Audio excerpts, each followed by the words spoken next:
Okay चलिए फिर अब शुरुआत करते हैं और जो हमने बात की कि शायद आज फिर थोड़े से नेगेटिव क्यूज़ के साथ शुरुआत करें हम। सबसे पहले तो आपको न्यूज़ बता देते हैं कि न्यूज़ क्या है। ये कल आलोक प्रियदर्शी जो हमारे रिपोर्टर हैं दिल्ली में, सबसे पहले इन्होंने ये न्यूज़ ब्रेक की कल आशीष, और कल ये वायरल हो गई न्यूज़। कल पूरे दिन शाम को यही ट्रेंड कर रहा था। तो उसमें जो सबसे इम्पॉर्टेंट चीज़ है वो तो है टोबैको प्रोडक्ट्स पर जीएसटी बढ़ाने की बात हो रही है, और वो जीएसटी जो है वो बढ़ाकर 28% से 35% पर लाने की बात हो रही है। देखिए ये सब के सब जो इन्फॉर्मेशन है ये सोर्स बेस्ड है। तो और ये 35% जो है, अब आप कहेंगे कि 35% का कोई स्लैब ही नहीं है, तो गवर्नमेंट का क्या जाता है, एक और स्लैब बना देंगे। तो उसमें मतलब वो 35% का नया स्लैब बनाने की तैयारी हो रही है। कोल्ड ड्रिंक को भी 35% जीएसटी में लाने की तैयारी हो रही है।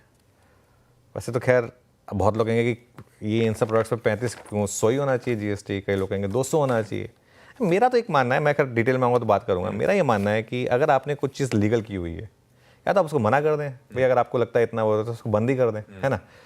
लेकिन अगर है तो टैक्सेशन कुछ एक लिमिट के हिसाब से होना चाहिए। खैर एनीवे, अब जो अगली जीएसटी की काउंसिल की बैठक है उसमें ये फैसला होगा। 21 तारीख को वो जीएसटी की काउंसिल की मीटिंग है, उसमें ये फैसला होने की संभावना है, जैसा कि हमने हेडलाइन में कहा। अब इससे होगा क्या, 2-3 स्टॉक्स डिस्कस करते हैं क्योंकि आज काफ़ी इंपॉर्टेंट। सबसे पहले तो ये तंबाकू प्रोडक्ट्स, इसमें वरुण बेवरेजेस इसमें नहीं डाल दिया, इसमें नहीं होना चाहिए था वो। हाँ, कोल्ड ड्रिंक, उसमें कोल्ड ड्रिंक भी लिखना चाहिए था। तंबाकू इसको थोड़ा चेंज करिए क्योंकि वरुण जीएसटी डाल दीजिए तीसरा नंबर। हाँ ठीक है। तो इसमें आईटीसी, गोदरेज फिलिप्स, वीएसटी, बाकी वरुण बेवरेजेस इसलिए क्योंकि वो उसका जो मेन प्रोडक्ट है वो कोल्ड ड्रिंक हो कौन सी ब्रांड है उसका, जिंग ऐसा कुछ ब्रांड है ना, जिसने बहुत ज़्यादा आउट परफॉर्म किया था, जिसकी वजह से हाँ स्टिंग उसकी वजह से ये काफ़ी चला था स्टॉक, और अब तो एफ&ओ का भी हिस्सा बन गया है। तो ये आज लोग, मुझे लग रहा है कि शॉर्टिंग के लिए भी अवेलेबल होगा। लेकिन इसमें एक ही चीज़ है, अगर बड़ा गैप डाउन हो गया तो उसके बाद क्या होगा ये देखना ज़रूरी होगा। तो अगर वो रिवाइज हॉट बोर्ड रेडी तो दिखा दीजिएगा।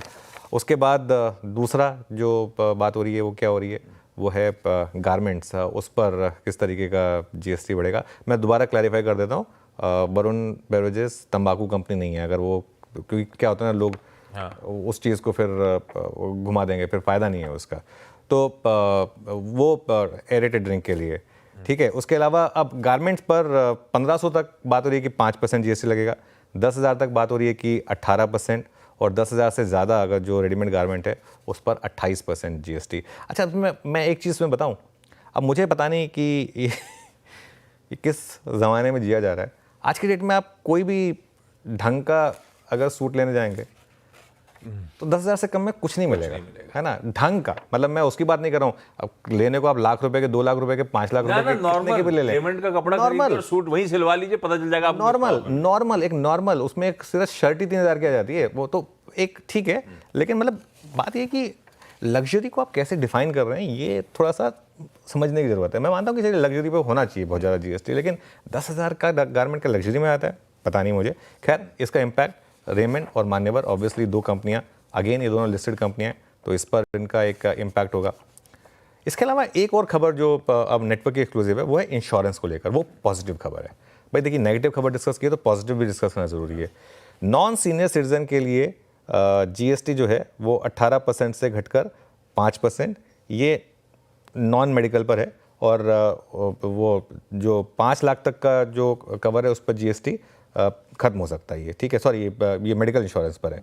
और सीनियर सिटीजन के लिए तो जीएसटी पूरी तरह से खत्म होने का प्लान है, और टर्म प्लान पर 18% जो जीएसटी है वो भी एक एग्जम्पशन की यहाँ पर बात हो रही है। तो ये मेरे ख्याल से एक पॉजिटिव है। तो इसका इम्पैक्ट क्या होगा, LIC देखिए आप, उसके अलावा आप देखिए SBI लाइफ, उसके अलावा आप देखिए मैक्स लाइफ और HDFC लाइफ, जो हमारी 4 बेसिकली लाइफ इंश्योरेंस वाली कंपनियां हैं, ये उनका इस पर एक इम्पैक्ट है। ये मैं थोड़ा सा मैं बता दूं यहाँ पर क्या गलती हुई है। वो जो पहला है 18% से 5%, वो हेल्थ इंश्योरेंस है, और जो दूसरा है वो लाइफ इंश्योरेंस है। तो वो दोनों अलग अलग लिखने की ज़रूरत थी। खैर एनीवे, ये इन पर एक इम्पैक्ट आएगा। उसके अलावा शूज़ वाला इंपॉर्टेंट है, क्योंकि 15,000 से महंगे जूतों पर बात हो रही है कि जीएसटी बढ़ा दें, 18% से 28% कर दें। मेरे ख्याल से सिर्फ एक मेट्रो ही है जिसका है उस इतना महंगा जूता, बाकी तो मुझे लगता नहीं कि किसी का इतना महंगा जूता है। बाटा वाटा के मुझे तो नहीं दिखते कोई हमारे शोरूम में गया हो तो कि इससे इक्का दुक्का होंगे लार्जली तो सब इस थ्रेशोल्ड के नीचे ही रहे। हाँ एग्जैक्टली। और घड़ियाँ महंगी होंगी और इसमें 25,000 से महंगी अगर घड़ी पर जीएसटी बढ़ने की बात है, 18% से 28% यहाँ पर करने की बात है, तो टाइटन और इथोस ये दो स्टॉक्स हैं जो शायद रेडार पर रहेंगे। लेकिन ये कुछ चीज़ें हैं जो इस पर आप नज़र रख सकते हैं।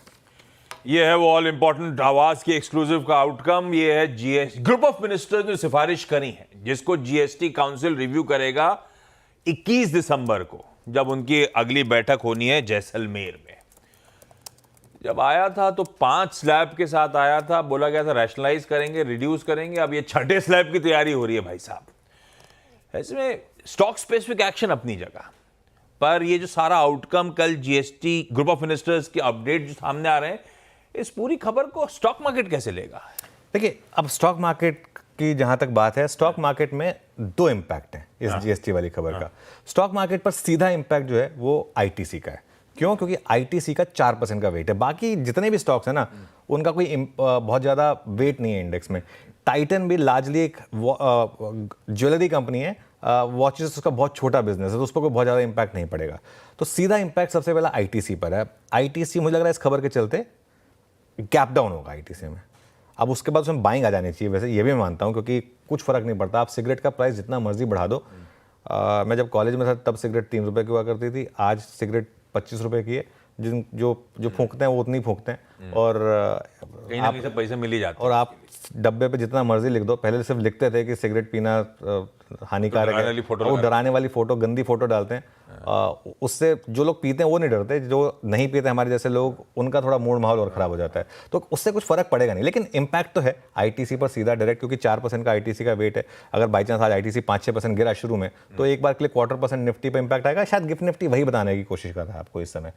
लेकिन इसका एक इनडायरेक्ट इम्पैक्ट भी, आशीष, जो बात आप कह रहे थे ना, जब जीएसटी आया था तो बात ये हुई थी कि रैशनलाइजेशन है ना, और एक सिंप्लीफिकेशन, इन सब की बात हुई थी। इसमें रैशनलाइजेशन या सिंप्लीफिकेशन कहाँ है? इसमें इतने स्लैब हो जाएंगी, उसमें ये पर्टिकुलर प्रोडक्ट इसमें है, ये पर्टिकुलर प्रोडक्ट इसमें है।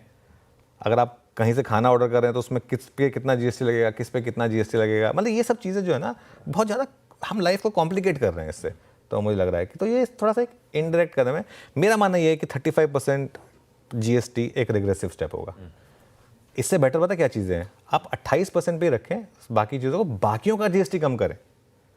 इस देश में टैक्स कम करने की ज़रूरत है, बढ़ाने की ज़रूरत नहीं है। लोगों की जेब में पैसा डालने की ज़रूरत है और पैसा निकालने की ज़रूरत नहीं है। ये चीज़ समझनी होगी मेरे ख्याल से, जो लोग ये डिसीजंस लेते हैं उनको। एनीवे, सिन गुड्स पर कुछ भी हो, इससे मार्केट को इतना इम्पैक्ट पड़ता नहीं है, क्योंकि मार्केट अपना रास्ता ढूंढ ही लेता है। तो मेरा इम्पैक्ट ये था, मेरा मूव ये था कि बाकियों को आप ले आते 28% से नीचे। लेकिन जो भी है, अब आगे देखते हैं मार्केट इस पर आज रिएक्ट कैसे करेगा। ठीक बात है। हैवीवेट में एक आईटीसी है जिसपे शायद कुछ हद तक इम्पैक्ट पड़े, अदरवाइज निफ्टी का कोई कॉन्स्टिट्यूएंट इससे ज़्यादा इम्पैक्टेड नज़र नहीं आता। तो उसका थोड़ा बहुत आना है तो इम्पैक्ट आएगा, उससे बियॉन्ड एटलीस्ट। पर यह है कि सेंटिमेंट डैम्पनर ज़रूर है, अगर ये वाकई इंप्लीमेंट कर दी जाए सारे अपडेट, सारे डेवलपमेंट्स। कल खराब खबर पे गिरे और उसके बाद ब्यूटीफुली दिन भर फिर ट्रेंडिंग डे टाइप बन गया। लो से 350 पॉइंट की रिकवरी दिखाई भारतीय बाजारों ने। आज फिर एक खराब खबर हमारे सामने खड़ी है। ऐसे में पहले समझ लें बाजार का बेसिक टेक्सचर कैसा नजर आ रहा है बाय ऑन डिप्स टाइप ही मार्केट अभी भी। देखिए, अगेन कह रहा हूं मैं एक चीज, आपको रोज फ्रेश गार्ड लेना है।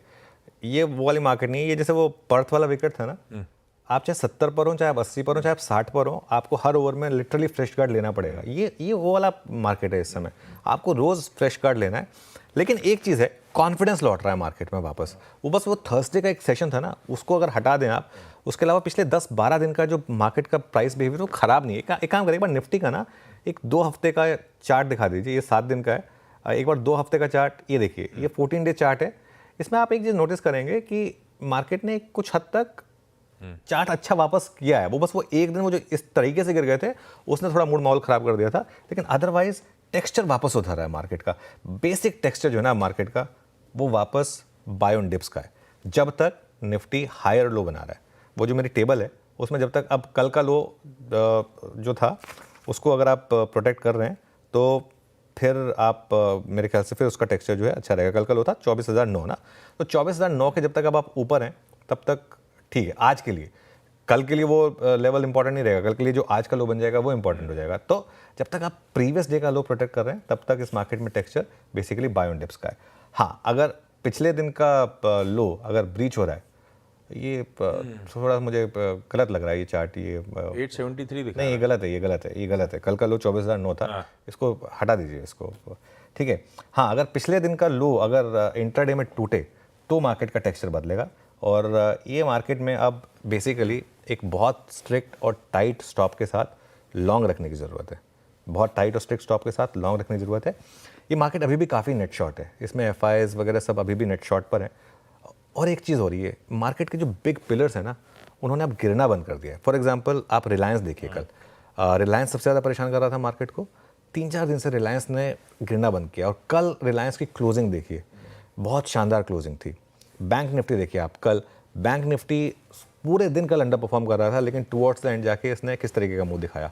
ऑटो इंडेक्स देखिए एक बार जरा आप, कल का ऑटो इंडेक्स अगेन एक और ऐसा इंडेक्स है जिसने मार्केट को काफ़ी परेशान किया और काफ़ी हाई लेवल से सेलिंग आई है। ये डे हाई पर जाकर बंद हुआ था। FMCG इंडेक्स देखिए, ये 3-4 पिलर्स हैं मार्केट के जो हम बार बार बात करते हैं। FMCG इंडेक्स भले ही रेड में बंद हुआ लेकिन डे लो पर नहीं बंद हुआ। और एक फाइनली IT देखिए आप, IT जो सेकंड बिगेस्ट इंडेक्स है वेट के हिसाब से, परसों गिरा था, उससे पहले देखिए क्या शानदार तरीके से कल डे हाई पर बंद हुआ। तो इस हिसाब से टेक्सचर जो है ना वो पॉजिटिव है। आज भी मेरी अप्रोच ये रहेगी, पहले घंटे ना आप ये GST की रिएक्शन आने दें, GST की रिएक्शन जब सब कुछ हो जाए उसके बाद पहले घंटे में अगर आपको मजबूती दिखे तो लॉन्ग हो जाए, फिर ये मेरा एक व्यू होगा ना। बिल्कुल ठीक है, तो रुकिएगा कल ही की तरह, शुरुआत में मत कूदिएगा। कल भी ये पेशेंस रखा होता तो बाजार ने फिर क्लैरिटी के साथ इंडिकेशंस दिए तो बढ़िया ट्रेड के समीकरण बैठ गए थे। आज भी जरा शुरुआती ट्रेड में इंतजार करिएगा, सेटल होने दीजिएगा, उसके बाद अप्रोच लेंगे फ्रेश। ये हो गया टेक्सचर की बात। अब आइए जरा ग्लोब के समीकरण। गिफ्ट निफ्टी सुबह से इंडिकेट कर रहा है बिल्कुल जहां कल सेशन की समाप्ति हुई थी मंडे की, उसी के इर्द गिर्द हम लोग आज सुबह शुरुआत करेंगे। हमारे एशियन पियर्स शुरुआत में सब हरे में थे, लेकिन अब चाइना और फेरिफेरल मार्केट दबाव में बाकी एशिया बढ़िया कर रहा है। ये देखिए, सिर्फ हैंगसेंग और शंघाई दबाव में बाकी एशिया बढ़िया आउट परफॉर्मेंस के मूड में है, तो इस लिहाज से तो हम ठंडे दिख रहे हैं। हैंडओवर जो था मिला जुला यूएस का नजर आएगा आपकी स्क्रीन पे। समझ लेते हैं समीकरण बैठ कैसे रहे ग्लोब के, उसके बाद आते हैं आज के सेटअप पे। कैसा लग रहा है ग्लोब? ग्लोब अच्छा है, ग्लोब में तो कोई दिक्कत है नहीं। ग्लोब खैर हमारे लिए प्रॉब्लम थी भी नहीं कभी, लेकिन यूएस से अच्छे क्यूज हैं। नैस्डैक ने आउट परफॉर्म किया, मतलब आज IT फिर थोड़ा सा और बचा खुचा दम दिखा सकता है यहाँ पर, हमारे यहाँ पर। डाउ थोड़ा सा अंडर परफॉर्म कर रहा था कल। एक और इंटरेस्टिंग चीज़ हुई, S&P 500 ने 54th knew all time high बनाया। इस साल में 54वीं बार नया ऑल टाइम हाई बनाया। मैं इसकी सिग्निफिकेंस समझाऊंगा अगले साल के लिए। जो हॉर्मस ने डेटा भेजा था बहुत शानदार था। और S&P 500, नैस्डैक नए हाई पर बंद हुए, एप्पल नए हाई पर बंद हुआ कल, टेस्ला 3.5% चला कल। तो यूएस में वही स्टॉक्स चल रहे थे जो बेसिकली मार्केट लीडर्स हैं। इंटेल चला कल, उनका CEO चेंज हुआ। उसके अलावा अगर आप बाकी क्यूज देखें, उनकी बॉन्ड यील्ड वापस अब गिरना शुरू हो गई है, 4.19 तक आ गई। जो बीच में एक रिस्क बन गया था ना कि अब रेट कट नहीं होगी, वो वापस प्रोबेबिलिटी काफ़ी बढ़ रही है अब जिस तरीके से बॉन्ड यील्ड गिर रही है। एक डॉलर चला थोड़ा सा, वो IT के लिए पॉजिटिव है, बाकी थोड़ा सा सेक्टर्स के शायद थोड़ा नेगेटिव हो। बाकी यूएस मैन्युफैक्चरिंग PMI देखिए आप। मैं बार बार एक चीज़ ना IT को क्यों एम्फेसाइज करता हूँ, जो यूएस का डेटा है ना, इससे शानदार डेटा नहीं हो सकता IT के लिए। Economy strong plus bond yield lower plus dollar index strong, मतलब सारी पांचों उंगलियां घी में और मुंह कढ़ाई में, ये वो वाली बात है इस समय। और इस हफ्ते 2 फेड ऑफिशियल्स के बयान आएंगे, इंक्लूडिंग जेरोमी पावल, और नॉन पेरोल फार्म पेरोल जो डेटा आएगा उस पर नजर रहेगी।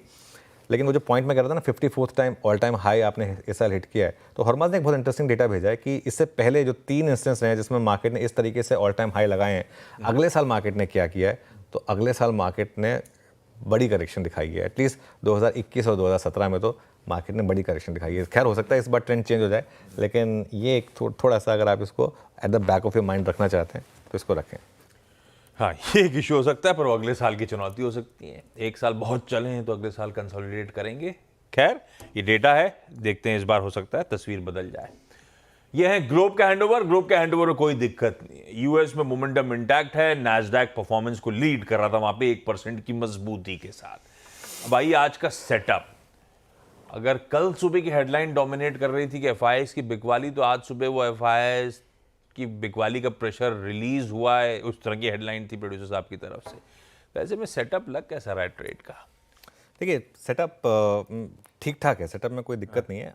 थोड़ा सा बेटर होता अगर एफआई बाय कर लेते, लेकिन सेलिंग कितनी कम हो गई ये देखिए। कल 238 करोड़ की सेलिंग है सिर्फ, और उसके सामने डीआईएस की 3,500 करोड़ की बाइंग है।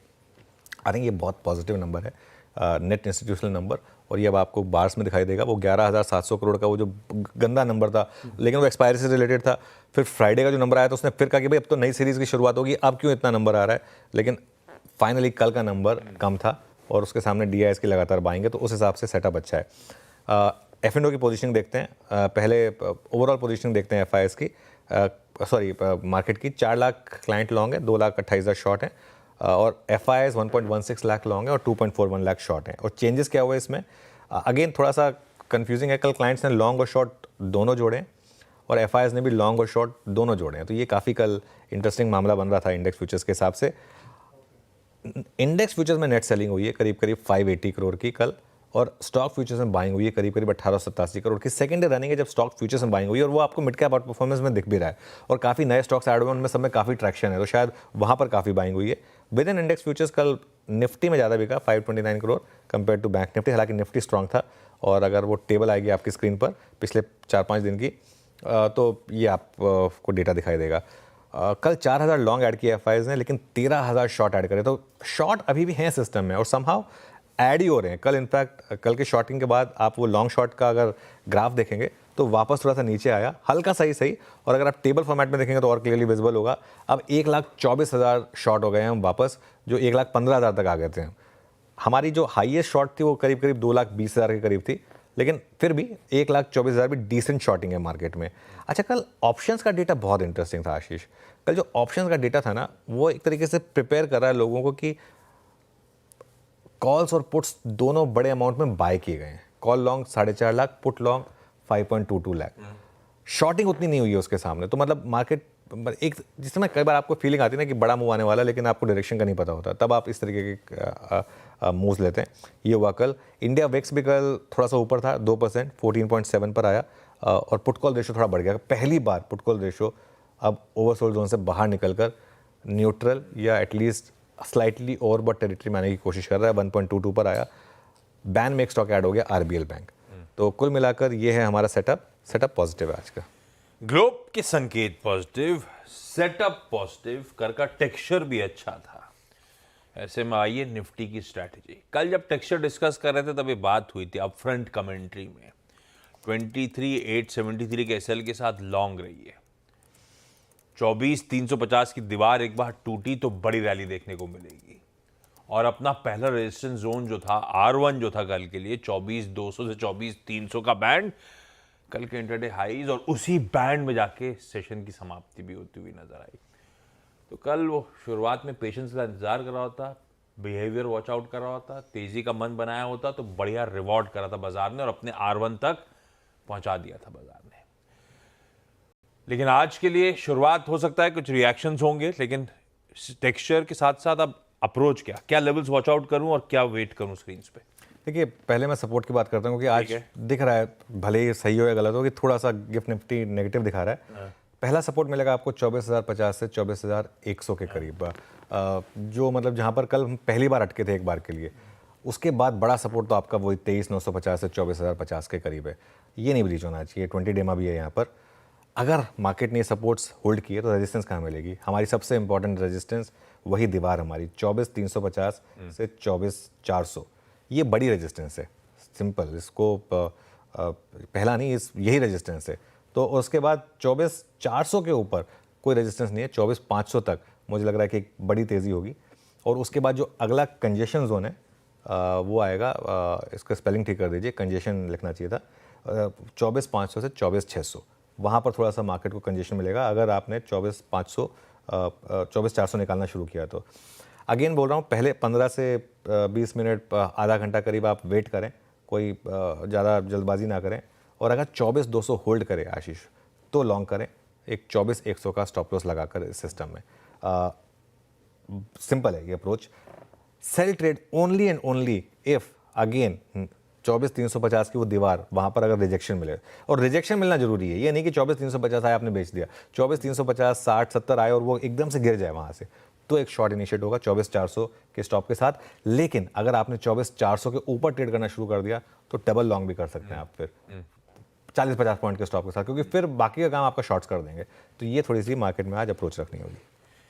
इंटरेस्टिंग है भाई साहब। 24,200 अगर होल्ड हो रहा है तो तेजी का मन बनाइएगा, और 24,350 पे अगर मार्केट वाकई रिजेक्शन फेस कर रहा है तो बिकवाली का मन बनेगा। ब्यूटीफुल है। आप इजी हो गया है, खुलने दीजिए बाजार को, कहाँ सेटल हो रहा है, कैसी परिस्थिति बन रही है, उस लिहाज से ट्रेड। खैर गाइड करने के लिए होंगे स्क्रीन पे आपके लिए कंटिन्यूस सेशन में भी। निफ्टी बैंक कल थोड़ा सा मामला ठंडा था और पूरा दारोमदार एचडीएफसी बैंक पे। जब लाल में था तो एचडीएफसी बैंक दबाव में था, जाते जाते 2 बजे के आसपास एचडीएफसी बैंक लाल से हरे में आया, सारे समीकरण बदल गए। तो कल इसी हैवीवेट ने सारा मूड सेट कर रखा था निफ्टी बैंक का। बंद फ्लैट हुआ, क्लोज बुरी नहीं थी इवेंचुअली जाते जाते। कैसा प्लेस लग रहा है निफ्टी बैंक अब? देखिए निफ्टी बैंक कल थोड़ा सा शुरू में लड़खड़ाया, लेकिन बाद में इसने एक अच्छा मूव दिखाया। इसमें पहला सपोर्ट मिलेगा आपको 51,800 से 52,000 पर, और उसके बाद जो बड़ा सपोर्ट है वो आपका है यहाँ पर 51,500 से 51,600 पर। तो ये 2 सपोर्ट लेवल्स हैं वॉच आउट करने के लिए। रेजिस्टेंस कहाँ मिलेगी? 52,200 से 52,400। कल भी देखिए 52,197 तक गए थे हम, तो 52,200 से 52,400 पर आशीष पहली रेजिस्टेंस है, और उसके बाद 52,500 से 52,800 ये आपका एक बड़ा रेजिस्टेंस का जोन है। मेरा व्यू ये है कि bank Nifty all time high जाने की तैयारी कर रहा है, और सिर्फ एक एफआई सेलिंग का एक फैक्टर आया था इसमें, बट मुझे तो हैरानी नहीं होगी अगर हम दिसंबर या जनवरी में प्री बजट निफ्टी बैंक पर ऑल टाइम हाई हिट करें। और उसका मेरा एक सिंपल रीज़न ये है कि मेरा ये मानना है कि अब गवर्नमेंट की तरफ से इकॉनमी से रिलेटेड काफ़ी एक्शन होंगे, और अगर ऐसा होगा तो बैंक निफ्टी के लिए बड़ा पॉजिटिव होगा। अगेन पहले 15-20 मिनट वेट करें, 51,900 होल्ड करें अगर बैंक निफ्टी, तो एक 100 पॉइंट के स्टॉप के साथ 51,800 के स्टॉप के साथ एक लॉन्ग ट्राई करें बैंक निफ्टी पर। आज मेरी ये अप्रोच रहेगी। देखिए मैं एक चीज़ बताऊँ, बहुत लोग मुझसे पूछ रहे हैं कि अगर मैं कल जो खबर नेगेटिव आई थी जीएसटी वाली और मार्केट ने उसको इग्नोर कर दिया था, तो मैं आज ये 35% जीएसटी वाली खबर को क्यों तवज्जो दे रहा हूँ, क्यों इग्नोर कर रहा हूँ? क्योंकि वो जो कल की जीएसटी वाली खबर थी वो बैकवर्ड लुकिंग डेटा को लेकर थी। ये वाली जो खबर है ना, ये फ्यूचर लुकिंग है, ये आना है। अभी भी ये ज़रूरी नहीं कि आ ही जाए, लेकिन ये आना है। तो इसके लिए इस खबर की भी इम्पोर्टेंस है, मैं इसलिए कह रहा हूँ।